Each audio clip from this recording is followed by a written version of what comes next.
There are a couple more chairs here in the front. You would like to come and use them. Thank you, Darren. So our next speaker is my colleague at Stanford, Edelstein, Associate Professor of French. He's best known for two books, The Terror of Natural Right, Republicanism, the Cult of Nature, and the French Revolution, and his second book, The Enlightenment, A Genealogy. He's also very well known for his work in the digital humanities. He's co-director of the project at Stanford, Mapping the Republic of Letters, and he's written, I'm not sure whether it's out yet, the article Citation Strategies. This issue. This issue of History of Theory. History of Ideas. The Journal of the History of Ideas. Very interesting article on citation strategies in the encyclopedia. He is at work on two projects, one a comparative study of revolutionary authority from the 17th century to today, and another project on nature and natural right and the Enlightenment. And it's from this project that he will draw his talk today, which is entitled Enlightenment Rights Talk.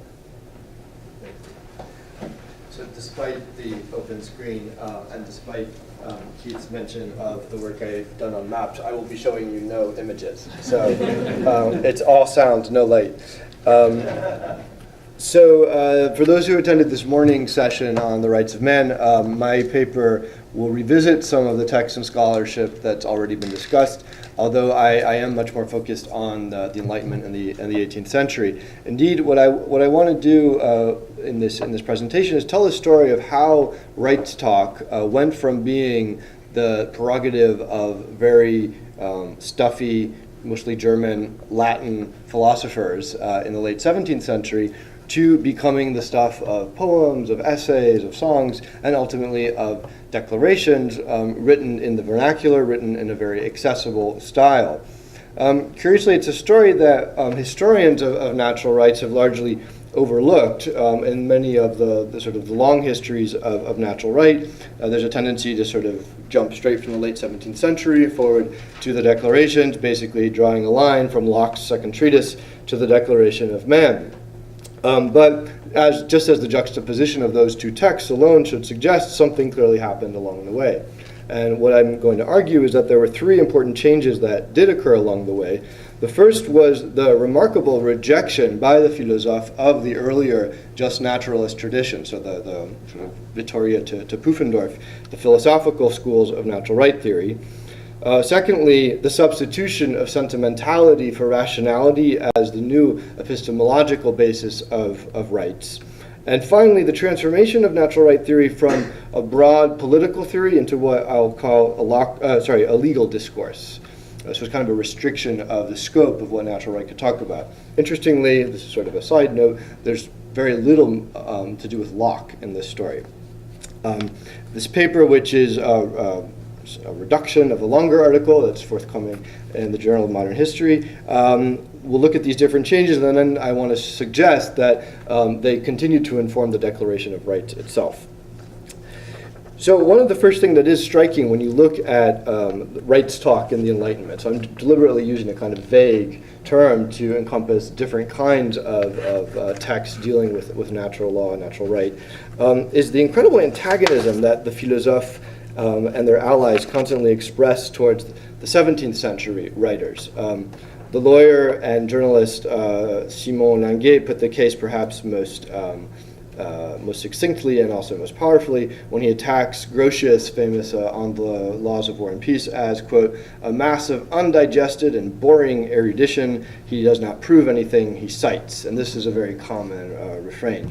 And I think what you can really tell that there was this split emerging in the 18th century in a number of ways, but one of the most interesting symptoms of this is that there are two articles in the Encyclopédie en droit naturel, same title, which is very unusual. One of them is written by Boucher d'Argis, who's a jurist, and he cites all of the usual suspects, Grotius, Hobbes, Pufendorf. The other one is by Diderot, who didn't like Boucher d'Argis's article and writes a new one, and he cites no authorities, and even says that philosophers are inept at defining natural right. And this holds true even for a philosopher like a philosophe like Rousseau, who was very knowledgeable about the just naturalist tradition and had read it. And yet he is the one who dismisses this entire school of thought perhaps most vigorously in the preface to his Discourse on Inequality, where he says that, well, they're always disagreeing with each other, so how can we learn anything from them? Also, he even indicts the philosopher in that text as being the one who can close his ears to the voice of nature and therefore is the least able to tell us what natural right means, suggesting clearly that a shift had occurred. It was no longer the philosophers who were able to tell us what constituted natural right. You see this as well in Diderot and even in Voltaire, but I'll skip over those quotations there in the paper online.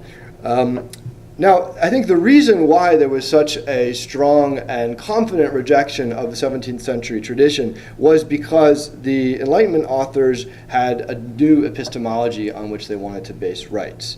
Against the age-old claim, really, that it was through reason, or recta ratio, that humans could access the rules of natural right, the philosophe argued that instead we should feel them.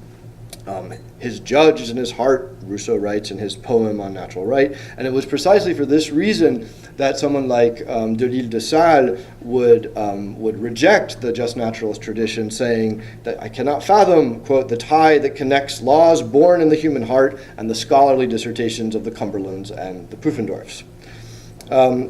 Now, this is actually not that surprising for those of us who studied the 18th century because we're well aware of the great cult of sensibility that swept across 18th century France and British culture at this time. And Lynn Hunt has already explored how this current affected ideas about human rights. And here I would wholeheartedly endorse her idea that sentiment and emotion become the new foundation of rights.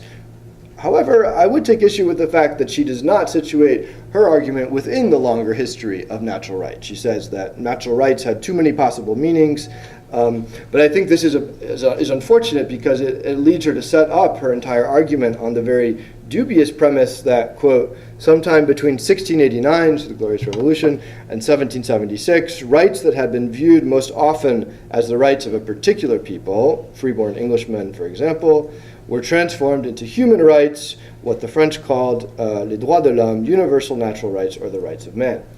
Well, that's actually just not true, because the idea of universal natural rights can be found all the way back in the scholastics as a theory that was a very well-established notion, and it had even been extended to other peoples, even in the New World, at least 2 centuries before Locke, if you think of, 1 century before Locke, if you think of Vittoria and the whole reflection on whether or not the Amerindians had rights. Now, by resituating Lynn's argument in this longer history of rights, I don't at all mean to invalidate it, but I think it turns her story of an invention into a story of a transformation. That sentimental and other forms of sensibility, because it was a broader philosophical epistemology, they were important in knocking rights off their earlier rational pedestal and placing them onto this new sentimental one. And it was really this process that created these two camps of rights talk, the just naturalist philosophical camp and what I'm calling the enlightened one. I think, though, that this was also, precisely as Lynn suggests, what made the new sentimental discourse of rights much more accessible to a larger number of people, both in terms of conceptually, you could understand it, but also it transformed the language of rights. And so rights talk was evolved. Now, historians of the Enlightenment might be impatiently raising an imaginary hand to offer a counterexample to everything I've just said. It makes sense that the philosophe wouldn't feel that warm and fuzzy about Pufendorf and Grotius, who after all were absolutist theoreticians, but wasn't there at least one author from this tradition who they did like? And what about John Locke? Obviously, Locke was more in line politically with them, and Locke was also the philosopher who had given the most developed expression of the new sensible epistemology in the essay on human understanding. So he seems like the natural person from whom they would have derived their thoughts on natural right, and in particular the second discourse on of government. This has, in fact, been usually the assumption that historians writing on natural right in the 18th century, and I have come to this myself, have said that, yeah, Voltaire, Rousseau, they all have a kind of Lockean view of natural right. And this is also rests on this idea that they all knew Locke. And the number that's always cited, I traced it back to Peter Laslett, who said that there are 12 editions of Locke's second treatise that were published in the 18th century. Well, I could only count 6 before the French Revolution. 1724 in Geneva, then there were 3 that were published in Brussels and Amsterdam between 1749 and 1755, and then 2 late ones in the 80s. What's interesting, though, is that when you dig down, the 3 that were published in the middle and that would have been most likely to have been read by the philosophes, as Keith Baker and Margaret Jacob showed, were actually published for very different reasons, having to do with Jansenist exiles and with the Dutch Revolution. And so it's not like the fact that there were 3 that were published in the middle of the century meant that there was this strong desire for more Locke in Paris, which isn't to say that they didn't read it, but it was not driven by this sort of natural affinity for Locke. But when you dig into the numbers a bit more, it becomes even stranger. Here's the number I'd like to share with you. It's 0, and that's the number of times that Voltaire, who is always thought to be the great promoter of Locke in France, that's the number of times he references Locke as a political author. In fact, there's pretty strong evidence that he never read the second treatise.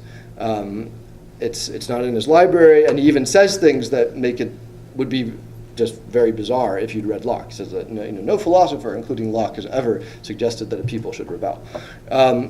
Montesquieu is the same. There's actually no mention anywhere in Montesquieu's oeuvre of the second treatise, despite the fact that people so often associate his political philosophy and his separation of powers with Locke. Locke wasn't the only one who talked about the separation of powers. Now, this is, of course, a very rough method for evaluating the influence of Locke, and in the longer version of this article, I engage more qualitatively with different authors, but to give you sort of the overall, the executive summary of that, what happens is that the authors who did know Locke, so Rousseau, Diderot, Mably, D'Holbach, they really just cherry pick his arguments to suit their needs. So there'll be a little bit of Locke here, a little bit there, but there's nothing Lockean. In particular, what's missing, and this came as the biggest surprise to me, and Micah will appreciate this, was the complete effacement of the right of resistance. Nowhere to be found in the social contract. Diderot goes out of his way to avoid the right of resistance. Montesquieu actually does not have a right of resistance. He never comes out and says, if the ruler acts in a despotic way, then you have the right to overthrow him.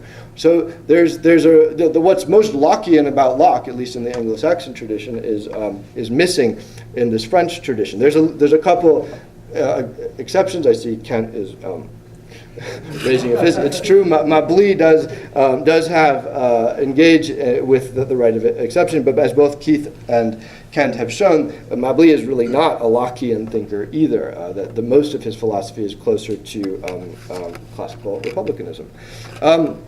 So then this raises the question of, well, was there any coherence to the Enlightenment rights talk? I mean, can one speak of Enlightenment rights talk? Or is this just a label that doesn't refer to anything in particular? Well, I think there were a few interesting, let's say, features that unite the different versions of this. So there was, first of all, this new sentimental epistemology, but second, there was an interesting restriction of what rights and natural right theory was supposed to do for them in the 18th century. Now, for those of you familiar with 17th century natural right theory, I mean, this was the discourse through which you determined who could legitimately detain sovereignty. It was a very political discourse that was all about who had the right to give the laws. In the case of Enlightenment rights talk, what's very interesting is that the concern lies not with who gets to give the laws, but rather with what the nature of a good law should be. So there's a complete sidestepping of really the sovereignty issue in natural right thought. Some exceptions, Rousseau, although in the social contract he does not really use the language of rights to develop his theory of sovereignty. And this is why I would say it's not really a political discourse. You could say that it's kind of, it resembles the judicial discourse, which Keith, again, has described. But even this kind of discourse really concerns the rights and obligations to administer justice, or to quote Keith, the exercise of public power according to constitutionally prescribed legal forms. This was not what the philosophes were doing with rights talk. What they wanted to do was use natural right as a measure to determine a law's fairness. To quote Diderot in the Supplément au Voyage de Bougainville, civil law should merely articulate the law of nature. This was, of course, a big physiocratic concern. And this really seems to sum up the way that the philosophes wanted to use natural right. They didn't seek to challenge the right of the sovereign to make the law. They only wanted to correct the laws themselves when they thought that they were unfair. And this also explains why they did not need or want the right of resistance. As Diderot writes elsewhere in the Supplément, we must speak out against senseless laws until they're reformed, so that's the Natural Right Project, and in the meanwhile abide by them. So not at all this idea that if the laws are bad enough, you have any kind of right to overthrow them. Now, turning finally and very briefly to the Declaration of Rights itself, I think that this history of Enlightenment rights talk can help illuminate both the process through which the Declaration emerged and the content itself.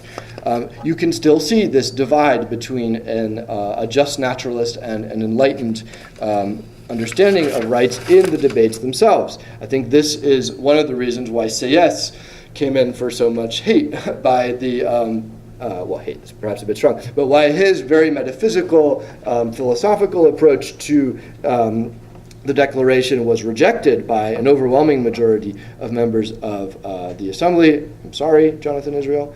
That was wrong. And that instead there was this desire for the Declaration not to be metaphysical, but clear and simple. And that's a quote from the debates. And I think this was cited by Micah earlier. Lafayette, at the beginning of the debates, had said that the primary goal of the Declaration was to recall the sentiments that nature had engraved in the hearts of every individual. And so the same sentimental language, not really the emotional empathy that Lynn talks about, but this sort of idea that it's through the senses, through sensibility that we can access right, was still the dominant mode of thinking about rights during the debates over the Declaration. And it's striking, actually, that they don't cite anyone. I mean, I found one mention of Rousseau during the entire debates, and it's very much this inductive process, look into your hearts.